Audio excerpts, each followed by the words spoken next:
Rudolf Steiner. We will now continue the work we have set out to do, and we will pass on to what will be said about how to deal with arithmetic from the perspective of the temperaments. We must primarily consider what procedure we should follow in teaching arithmetic. Someone showed how to explain a fraction by breaking a piece of chalk. Rudolf Steiner. First, I have just one thing to say. I would not use chalk because it is a great pity to break chalk. I would choose something less valuable.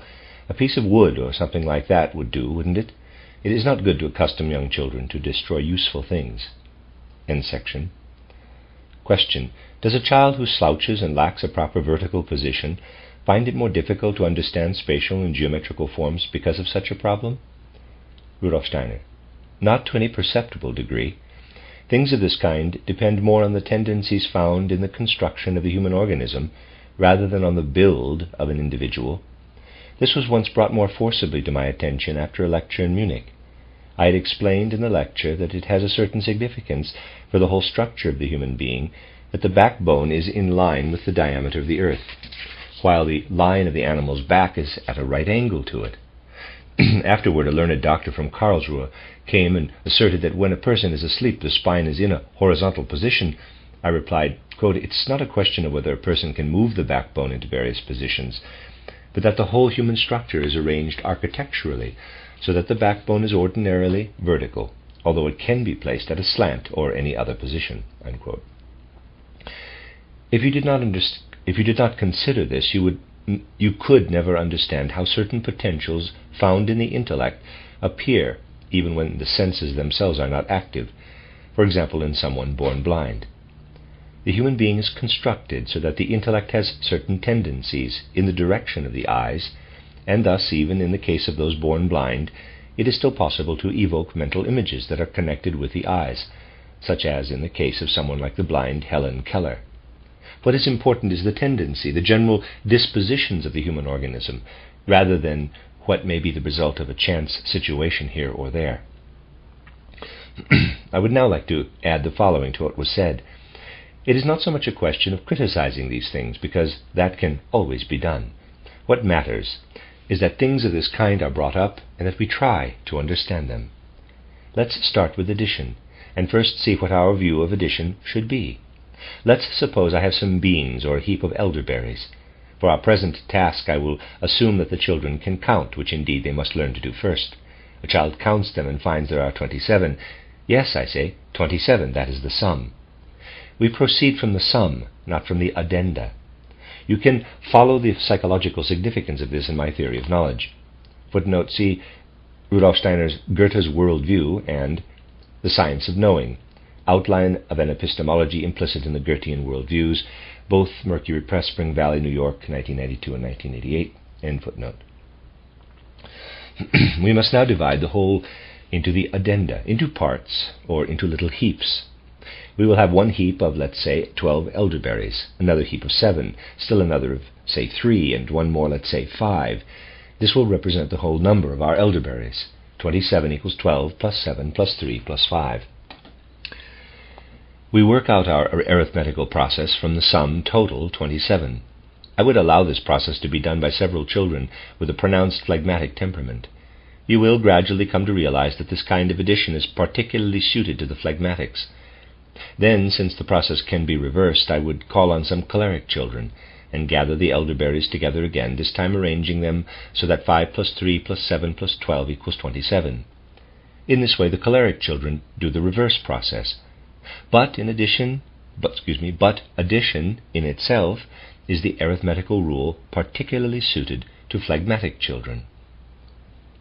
Now I choose one of the melancholic children and say, quote, "Here is a little pile of elderberries.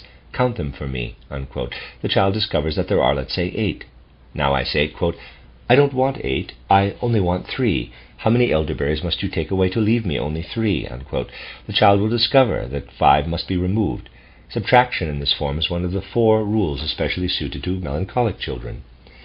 Then I call on a sanguine child to do the reverse process. I ask what has been taken away, and I have this child tell me that if I take 5 from 8, I'll have 3 left. Thus the sanguine child does the reverse arithmetical process. I would only like to add that the melancholic children generally have a special connection with subtraction when done as I have described. Now I take a child from the sanguine group. Again I put down a pile of elderberries, but I must be sure the numbers fit.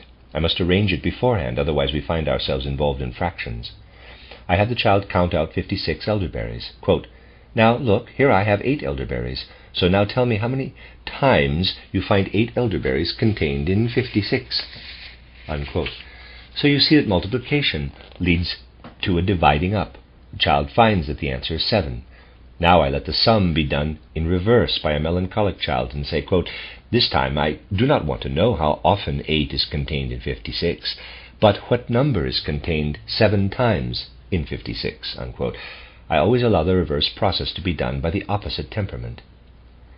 Next I introduce the choleric to division, from the smaller number to the greater, by saying, quote, "Look, here you have a little pile of 8.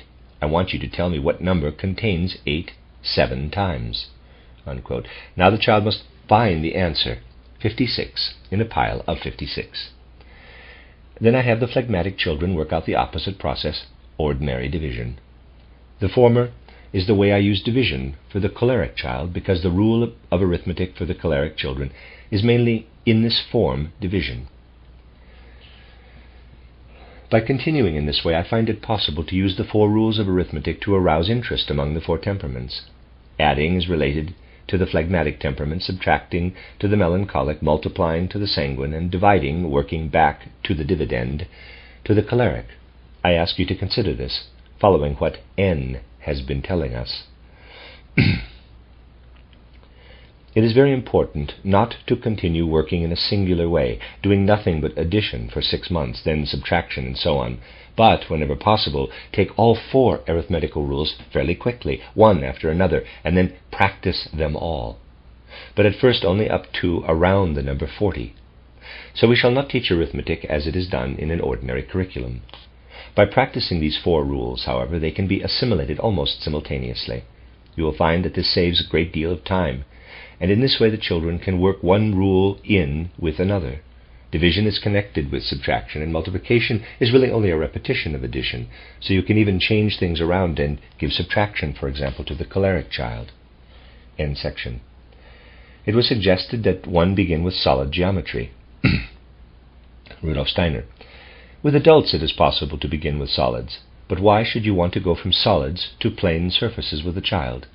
You see, 3-dimensional space is never easy to picture, least of all for a child. You cannot impart anything to a child but a vague idea of space. Indeed, the child's imagination will suffer if expected to imagine solid bodies. You are assuming that the solid is the actual thing and the line abstract. But this is not so. A triangle is in itself something very concrete. It exists in space. Children see things mainly in surfaces. It is an act of violence to force a child into the 3rd dimension, the idea of depth.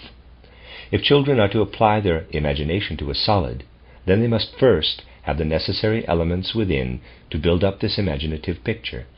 For example, children must really have a clear picture of a line and a triangle before a tetrahedron can be understood. It is better for them to first have a real mental picture of a triangle. The triangle is an actuality, not merely an abstraction taken from the solid. I would recommend that you teach geometry, not as solid geometry first, but as plane geometry, giving figures with plane surfaces between them. This is preferable because children like to use their powers of understanding for such things. Beginning with plane geometry will support them. You can add further to the effect by connecting it with drawing lessons. Children can draw a triangle relatively early, and you should not wait too long before having them copy what they see. The figure shown yesterday was repeated, this time for a choleric child and a phlegmatic child. Oh, sorry, that was the end section, and then this would be in italics, but they forgot to do it. The figure shown yesterday was repeated, this time for a choleric child and for a phlegmatic child. Rudolf Steiner. That is a very good design for the choleric child. For the phlegmatic child, I would prefer to make it speckled. I would rather have it checkered. It would be possible to use your design, but it would not arouse the phlegmatic child's attention enough. End section. The drawings for the melancholic and the sanguine child were presented. Rudolf Steiner. In using this method, you will find that the needs of the sanguine and melancholic child can be met in the following ways. For the sanguine, you should constantly make use of varied repetition. You might have the child draw a design like this.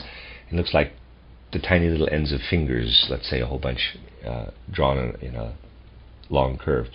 And then 3 more like it, and he repeats this. And then 1 more, so that the emphasis is on repetition. For the melancholic child, it would be good to give a design in which careful thought plays some part, sort of like a 4-leaf clover, and then an outline of a 4-leaf clover around it somewhat.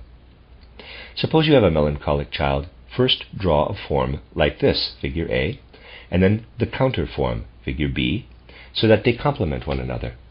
This will arouse the child's imagination. I will shade the original form like this, A, and the opposite form like this, B, and you will see that what is shaded in one form would be left blank in the other. If you think of the blank part as filled in, you would get the first form again. In this way, the outer forms in the second drawing are the opposite of the inner, and this design is the opposite of those based on repetition. Choose something requiring thought and connected with observation for the melancholic children, and something in which repetition plays a part, creepers, tendrils, and so on, for the sanguine children. End section. The story of Mary's child was told in the style for phlegmatic children. Rudolf Steiner. It is important to cultivate well-articulated speech, and then help the children to get out of their dialect. Footnote, this does not imply that Rudolf Steiner was unaware of the importance of dialect in its right place. End footnote. Frau Dr. Steiner will demonstrate. End section. Someone told the story of the long-tailed monkey for phlegmatic children. Rudolf Steiner. For a story of this kind, there are certain aids to storytelling that I would suggest you use. Just for the phlegmatics, it would be good to pause occasionally, mid-sentence, look at the children, and use the pause to let the imagination work. You can arouse their curiosity at critical points so that they can think on in advance a little and complete the picture for themselves. Quote, "The king's daughter was very beautiful, but she was not equally good." Unquote. This use of pauses in narration works strongest with phlegmatic children. End section. A fairy story was told for phlegmatic children. Rudolf Steiner. You must make use of a moment of surprise and curiosity. End section.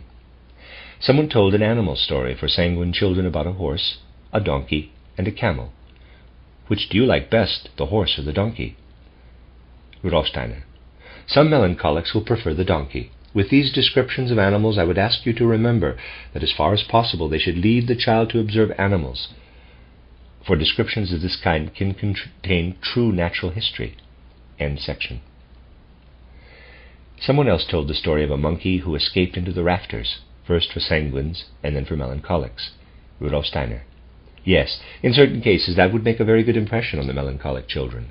But here also it is my opinion that you could develop it a little further in order to encourage animal observation as such.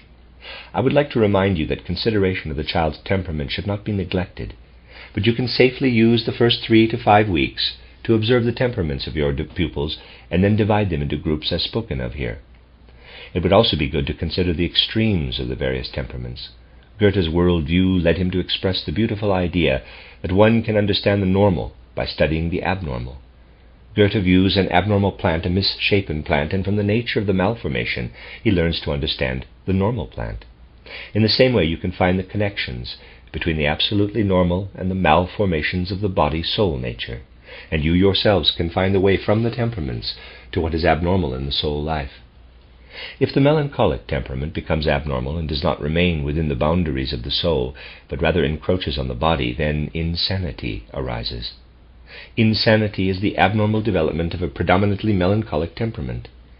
The abnormal development of the phlegmatic temperament is mental deficiency. The abnormal development of the sanguine is foolishness or stupidity. The abnormal development of the choleric is rage. When a person is in an emotional state, you will sometimes see these attacks of insanity, mental deficiency, foolishness, or rage arising from otherwise normal soul conditions. It is indeed necessary that you focus your attention and observation on the entire soul life. Now we will move on to the solution of our other problem. I said, suppose that you, my friends, had children of 8 or 9 years old in your class.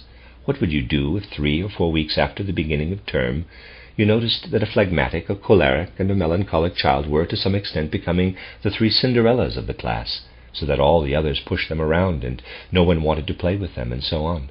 If this had happened, what would you do? What would you as teachers do about it? Various teachers expressed opinions.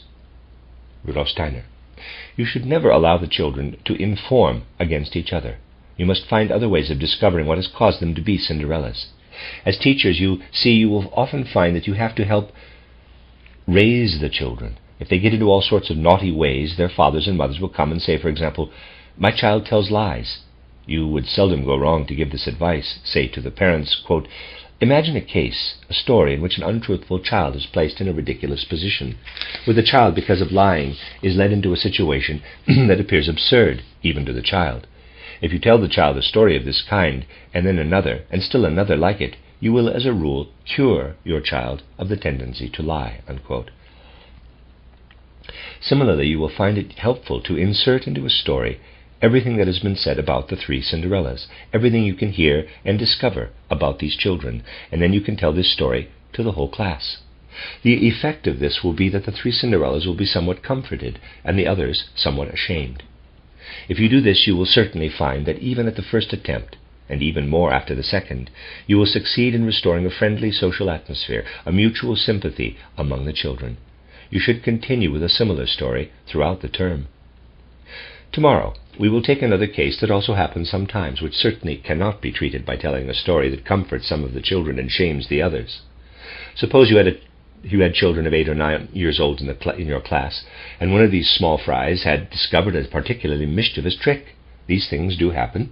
It had been learned outside the school and succeeded in infecting all the others, so that the whole class was at it during recess.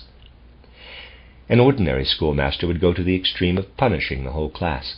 But I hope that by tomorrow you will think of a more rational, that is, a more effective method, because this old way of punishing places the teacher in the wrong relationship with the children, and this will not fail to have an effect. The after effect is not good. I have a special case in mind that really happened, where a certain teacher did not act very wisely. One little rascal had conceived the idea of spitting on the ceiling and had actually succeeded. It was a long time before the teacher discovered the culprit. He could not pick out any one child because they had all done it. The whole classroom was damaged. Please think over this case of moral delinquency by tomorrow. All you really know is that the whole class had been infected. You cannot begin with the assumption that you know who the ringleader was. You will have to consider whether it wouldn't be better to give up all thought of discovering the culprit by getting the children to tell on each other. How would you act in this case?